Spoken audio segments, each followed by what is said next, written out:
6 Minute English from bbclearningenglish.com.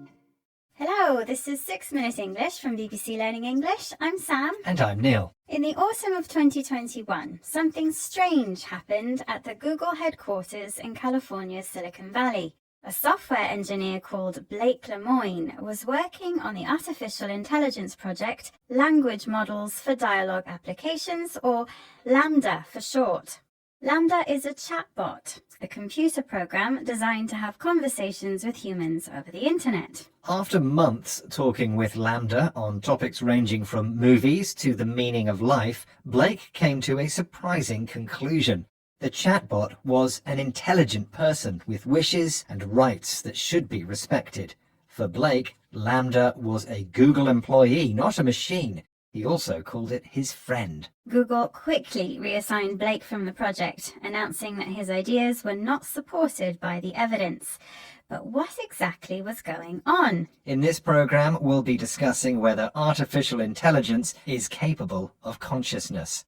We'll hear from one expert who thinks AI is not as intelligent as we sometimes think. And as usual, we'll be learning some new vocabulary as well. But before that, I have a question for you, Neil. What happened to Blake Lemoine is strangely similar to the 2013 Hollywood movie Her, starring Joaquin Phoenix as a lonely writer who talks with his computer, voiced by Scarlett Johansson. But what happens at the end of the movie? Is it A, the computer comes to life, B, the computer dreams about the writer, or C, the writer falls in love with the computer? C, the writer falls in love with the computer. Okay, Neil, I'll reveal the answer at the end of the program.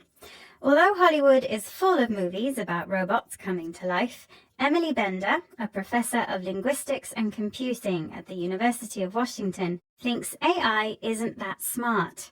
She thinks the words we use to talk about technology, phrases like machine learning, give a false impression about what computers can and can't do. Here is Professor Bender discussing another misleading phrase, speech recognition, with BBC World Service programme The Inquiry.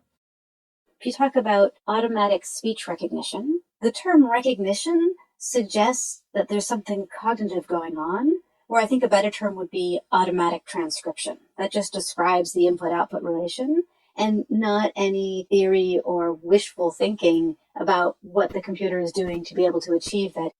Using words like recognition in relation to computers gives the idea that something cognitive is happening, something related to the mental processes of thinking, knowing, learning, and understanding. But thinking and knowing are human, not machine activities. Professor Bender says that talking about them in connection with computers is wishful thinking, something which is unlikely to happen. The problem with using words in this way is that it reinforces what Professor Bender calls technical bias, the assumption that the computer is always right.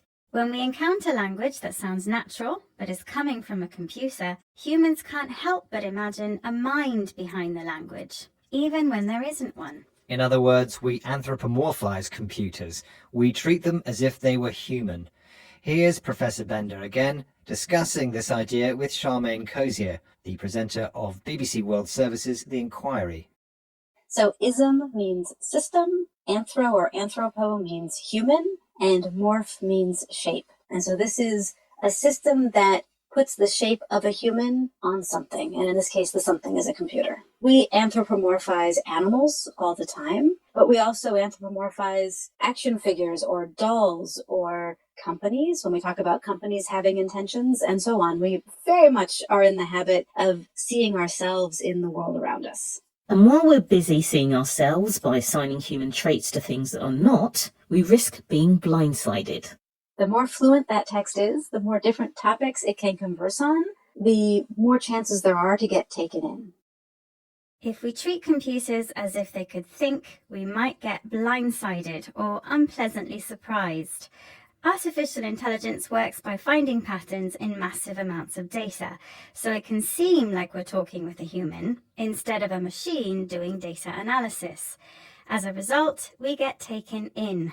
We're tricked or deceived into thinking we're dealing with a human or with something intelligent. Powerful AI can make machines appear conscious, but even tech giants like Google are years away from building computers that can dream or fall in love.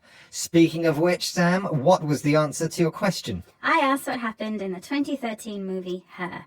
Neil thought that the main character falls in love with his computer, which was the correct answer. Okay. Right, it's time to recap the vocabulary we've learned from this program about AI, including chatbots, computer programs designed to interact with humans over the internet. The adjective cognitive describes anything connected with the mental processes of knowing, learning and understanding. Wishful thinking means thinking that something which is very unlikely to happen might happen one day in the future. To anthropomorphize an object means to treat it as if it were human, even though it's not.